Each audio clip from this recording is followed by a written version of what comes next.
So you know how on your cell phone you hold down the power button and the volume button, like the volume down button, and you take a screenshot? Or maybe you have yours set to where if you double tap the power button, your camera will open. And I'm an Android user, so don't ask me what the iPhone version is, but you get the idea. What if our bodies worked the same way? What if we intentionally program a sequence of movements or gestures that would trigger a preset result?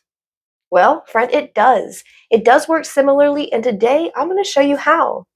Hello, friend, and welcome to Torches Yoga and Mindfulness, your place to better get to know and connect with yourself physically, mentally, spiritually, and emotionally. I'm Lauren, and I'll be your coach. And yes, today we are going to program our body to unlock designated memory imprints so you can move through anger, grief, sadness, and turn them into peace, softness, and love. Because the truth is, the body remembers. So, little story time. This last summer, I was writing one of our meditation scripts, and to set the full scene, I'm curled up on my couch, cozy with blanket and a cup of tea. My cat Thor is cuddling next to me. I had my tablet in my lap, just poring over research, and I was really just into what a quiet, peaceful moment this was. And as I was writing the intro, where I help you to relax into the practice with like deep breathing, muscle relaxation, and cues like dropping your tongue from the roof of your mouth, I did that. I dropped the tongue from the roof of my mouth while I was typing out the practice. My mind was fully immersed in this meditation I was writing, but this one little gesture yanked me out of the moment and right back into a memory. And that memory was one of intense anger. All of a sudden, I was hot with anger, trembling, short of breath. It was so intense, it kind of caught me off guard. And I became aware, like, this isn't my present truth. I'm not mad. I have nothing to be mad about. And then I brought in some curiosity, gently questioning myself of where did this wave of immense anger come from? And it dawned on me. The last time I had consciously used that gesture, letting my tongue drop down, was because I was trying to calm myself down. I was in a really stressful situation that made me really angry. I don't even remember what the situation was, but my body remembered how heavy it felt. And that's the thing. Even when the mind forgets, the body remembers. I didn't push the anger away. I didn't tell myself that it didn't belong. I let it move. I let it take the space. For whatever it was that had originally triggered it, I told myself, you're allowed to be mad. This anger is allowed to move through my body as it needs to in order to fully expend its energy and dissolve. I sat there with it for about 10 minutes, focusing on the sensations it brought as it moved through my body, my chest, my neck, my abdomen, dancing throughout until it slowly loosened its grip and I could no longer feel it. And then another shift happened.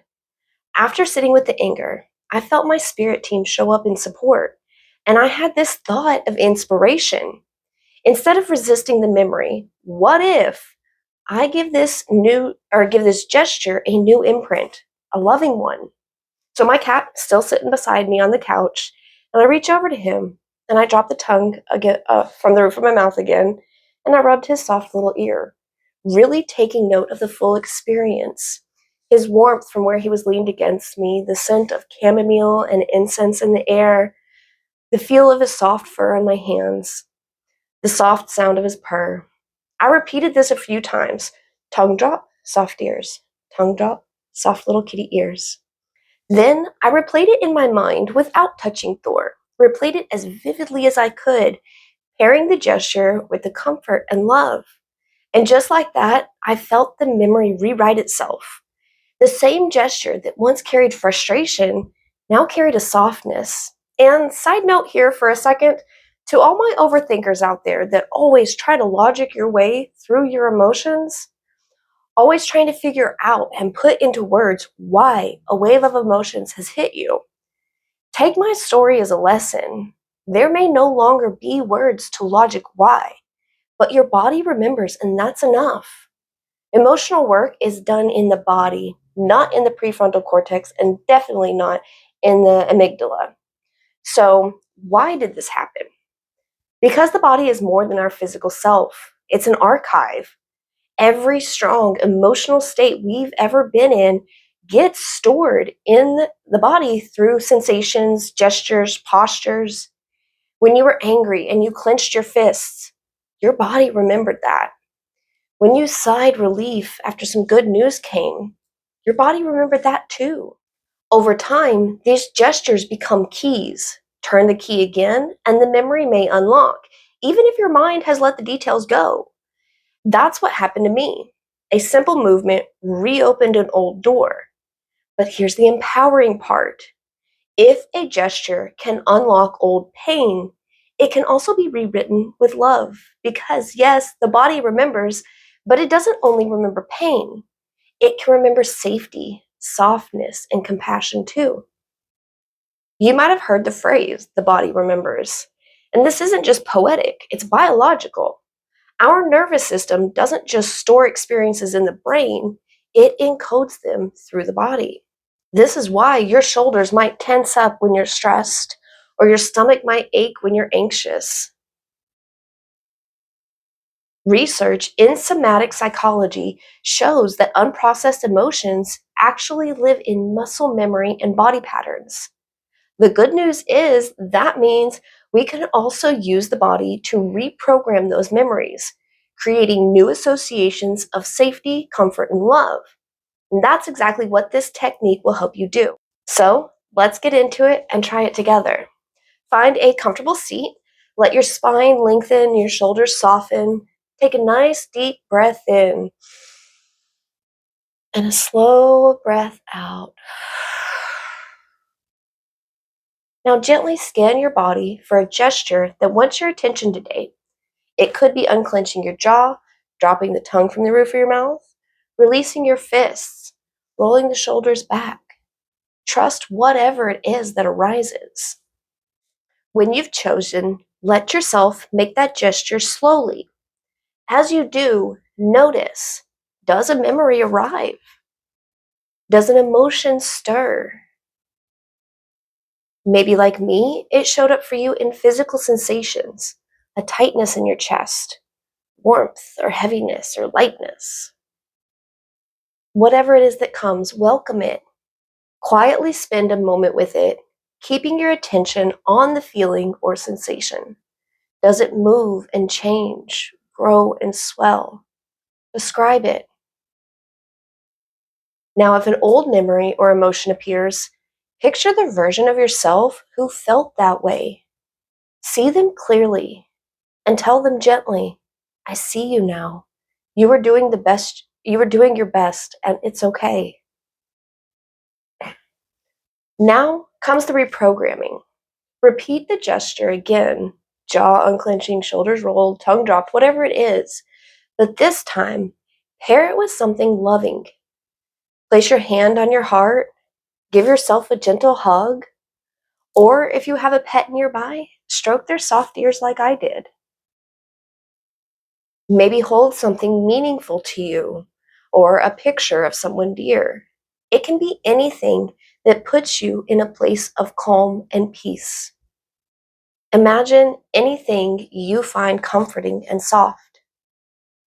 As you pair the gesture with softness, say quietly to yourself, my body remembers love too. Do it again. Gesture paired with love.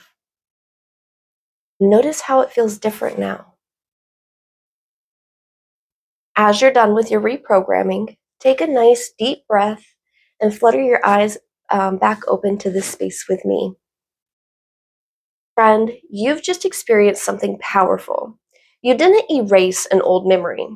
You rewrote an association. The gesture that once carried frustration now carries compassion. The body remembers both, but the more you repeat the loving imprint, the stronger it becomes. From now on, every time you repeat this gesture, your body will recall not just the old story, but the new one you've created. Because yes, the body remembers, and you get to choose what it remembers next. If you'd like, take a few minutes later to journal on these prompts. What gesture surprised me today? What new memory or feeling did I give it? How do I want my body to remember this moment moving forward? And of course, I'll leave those in the description below for you to come back to later. As modern people, it's easy for us to get disconnected from our body, feeling like it's just one more thing for us to work through. But really, it's our only true ally, our archive, our teacher. It remembers pain, yes, but it also remembers love, safety, and connection. So the next time you feel frustration rising, try this. Find a gesture and pair it with kindness. It might just become your shortcut back home to yourself. Let me know in the comments which gesture you unlocked. I'd love to see the creative ways you can use this in your life. Make sure to like and subscribe so you don't miss any of my mindful tips, friend. Thank you so much for sharing a piece of your day with me. Stay present, stay kind to yourself, and I will see you soon.